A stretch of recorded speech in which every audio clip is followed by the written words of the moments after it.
सास और बहू का घर में सबकी मदद करना। एक प्रेरणादायक कहानी। घर वह स्थान होता है जहां हर व्यक्ति को शांति, समर्थन और स्नेह मिलता है।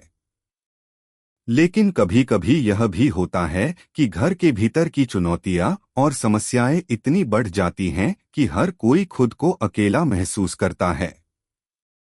ऐसे में एक अच्छा परिवार वही होता है जहां हर सदस्य एक दूसरे का सहारा बनता है और इन परेशानियों का समाधान मिलकर किया जाता है। यह कहानी एक सास और बहू की है जो अपने घर में न केवल एक दूसरे की मदद करती हैं बल्कि पूरे परिवार की समस्याओं का समाधान भी मिलकर करती हैं।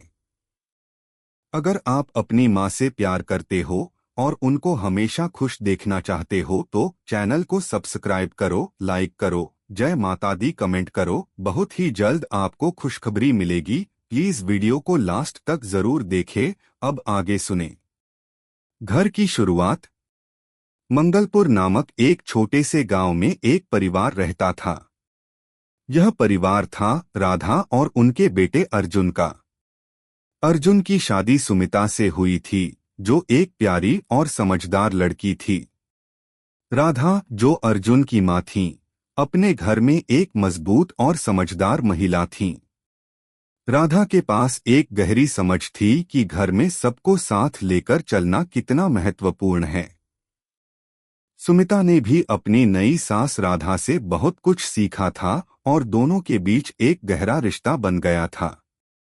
राधा और सुमिता का रिश्ता बहुत अच्छा था। दोनों ही एक दूसरे की मदद करती थीं और घर के सभी कामों में हाथ बटाती थीं।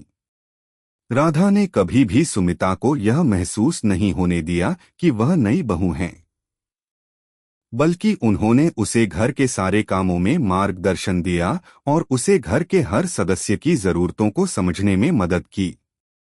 सुमिता भी राधा के अनुभवों से बहुत कुछ सीखती और उनके साथ मिलकर घर की जिम्मेदारियां निभाती। समस्याओं का समाधान। एक दिन अर्जुन के छोटे भाई मोहन, जो शहर से छुट्टियों पर आया था, घर के वातावरण में कुछ असंतुलन महसूस कर रहा था। मोहन को लगता था कि घर में अब पहले जैसा माहौल नहीं रहा।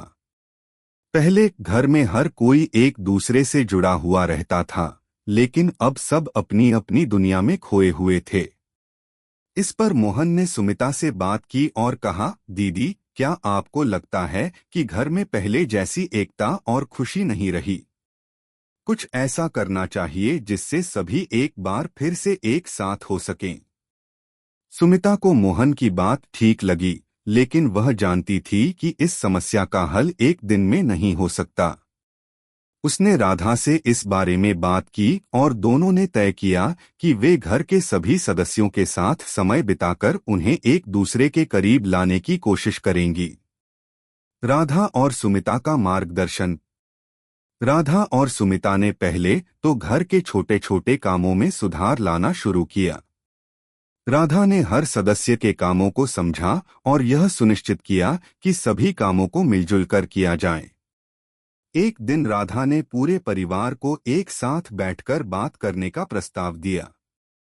घर के सभी सदस्य एकत्र हुए, अर्जुन, सुमिता, मोहन, राधा और घर के अन्य सदस्य।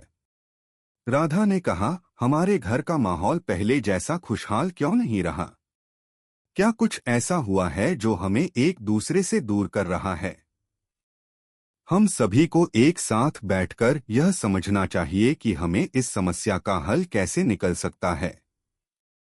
सुमिता ने राधा की बात का समर्थन करते हुए कहा, हम सबको एक साथ समय बिताने की जरूरत है। हम जो भी काम करें उसे मिलकर करें। एक दूसरे के साथ बातचीत करें और एक दूसरे की परेशानियों को समझने की कोशिश करें। इससे हमारा घर फिर से खुशहाल बनेगा। घर का माहौल बदलना।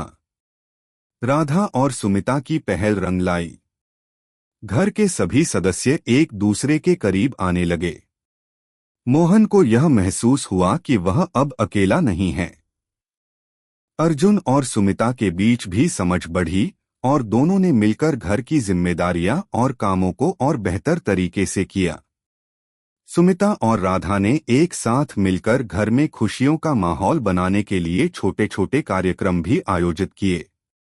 कभी घर के आंगन में खाना बनाना, कभी परिवार के साथ किसी फिल्म का आनंद लेना, कभी किसी सदस्य के लिए सरप्राइज पार्टी देना। इन सभी गतिविधियों से घर का माहौल बदल गया। समस्याओं का समाधान। घर में अब हर कोई एक दूसरे के साथ जुड़ा हुआ था। जब भी किसी सदस्य को परेशानी होती तो वे बिना संकोच के एक दूसरे से बात करते। राधा और सुमिता ने हर समस्या को सहनशीलता और समझदारी से हल किया। जैसे ही कोई सदस्य किसी परेशानी में होता, राधा और सुमिता उसे सुनती, उसे सहारा देती और फिर मिलकर समाधान निकालती। घर में हर कोई अपनी समस्याओं को खुलकर साझा कर पाता था और सबकी मदद करने के लिए कोई न कोई मौजूद होता था। सास और बहू का संबंध। समय के साथ राधा और सुमिता का संबंध और मजबूत हो गया।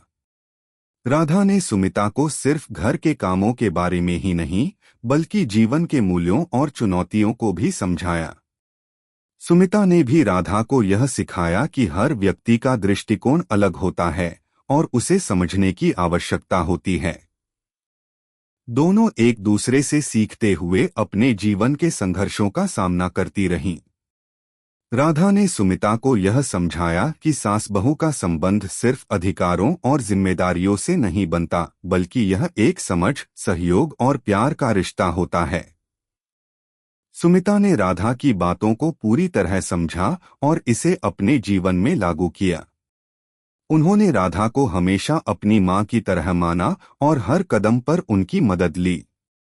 परिवार का समर्थन। घर में अब हर सदस्य एक दूसरे के साथ खड़ा था। परिवार के अन्य सदस्य भी राधा और सुमिता के उदाहरण को देखकर एक दूसरे के साथ मिलकर काम करने लगे। वे जानते थे कि अगर किसी भी सदस्य को मदद की जरूरत है तो सब एक साथ खड़े होंगे। समय के साथ राधा और सुमिता का घर एक आदर्श परिवार बन गया था, जहां हर कोई एक दूसरे की मदद करने के लिए तैयार रहता था। सास और बहू का यह संबंध सिर्फ घर के कामों तक सीमित नहीं था, बल्कि यह जीवन के हर पहलू में एक दूसरे का साथ देने का था। निष्कर्ष। यह कहानी हमें यह सिखाती है कि किसी भी घर में सुख और शांति तभी आती है जब हर सदस्य एक दूसरे के साथ मिलकर काम करता है।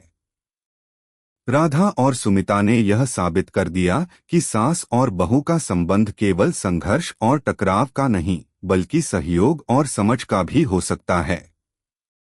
उनके मिलकर की गई मदद और मार्गदर्शन से उनका घर एक खुशहाल और संजीवनीय स्थान बन गया, जहां हर कोई एक दूसरे के साथ खड़ा था और परिवार की सुख शांति के लिए प्रयासरत था।